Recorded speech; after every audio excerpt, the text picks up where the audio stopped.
செய்ய முடியலையோ, எந்த வெளியில நடக்கக்கூடிய எல்லா சிந்தனைகளையும் தொழுகைக்குள்ள இருக்கும் பொழுது நினைவுபடுத்தும்.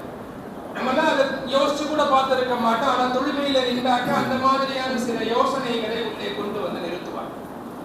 ஆனால் இந்த ஆன்மீகம் நம்மை ரப்போடு இணைப்பதற்கு, நம்முடைய உள்ளத்தை எல்லா நேரமும் இறைவனோடு சார்ந்து இருக்கக்கூடிய ஒரு சூழலை ஏற்படுத்துவதற்காக இது போன்ற நிகழ்வுகள் எல்லாம் நமக்கு எடுத்துக்காட்டாக இருக்கிறது.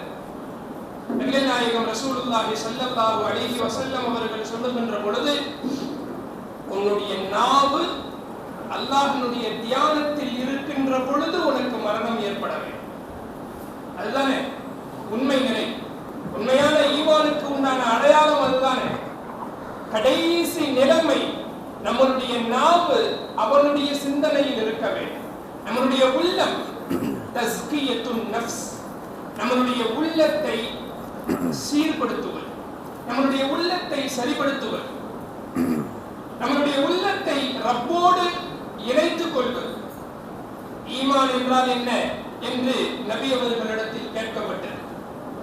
அல்லாஹ்வை ஏற்பது, மலக்குமார்களை நம்புவது, வேதங்களை நம்புவது என்கின்ற ஈமானுடைய வரிசைகளை நாயகம் ஸல்லல்லாஹு அலைஹி வஸல்லம் அவர்கள் சொல்லித் தருகிறார்கள். இஸ்லாம் என்றால் என்ன? ஐங்கால தொழுகைகளை தொழுவது, கலிமாவை மொழிவது, தொழுகைகளை நிலைநாட்டுவது, ஸகாத்தை கொடுப்பது, ரமலானில் நோன்பு நோற்பது, ஹஜ் கடமை என்றால் ஹஜ் செய்வது என்கின்ற இஸ்லாத்தினுடைய கடமைகளை சொல்லித் தருகின்ற நாயகம் ஸல்லல்லாஹு அலைஹி வஸல்லம் அவர்களிடத்தில் அடுத்த கேள்வி மல் இஹ்சான். ஏராளமான அர்த்தங்களை உலமா பெருமக்கள் நமக்கு சொல்லிக் கொடுத்தாலும் ஆன்மீகம் என்றால் என்ன என்று நபி அவர்களிடத்தில் கேட்கப்பட்டது. ஆன்மீகம் என்றால் என்ன? அந்த ஆன்மீகம் என்றால் என்ன என்ற கேள்விக்கு நபிகள் நாயகம் ஸல்லல்லாஹு அலைஹி வஸல்லம் அவர்கள் தரக்கூடிய பதில் என்ன தெரியுமா?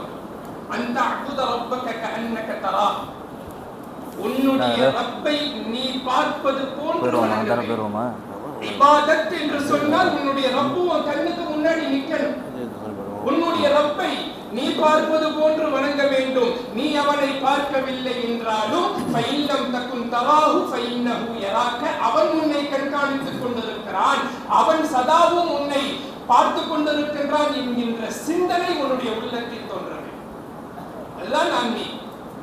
அந்த ஆன்மீக உணர்வை நமக்கு ஒளிகாட்டுவதற்காக, வழிகாட்டுவதற்காகத்தான் இது போன்ற நிகழ்வுகள் எல்லாம் நமக்கு ஒரு எடுத்துக்காட்டாகவும் ஒரு முன்மாதிரியாக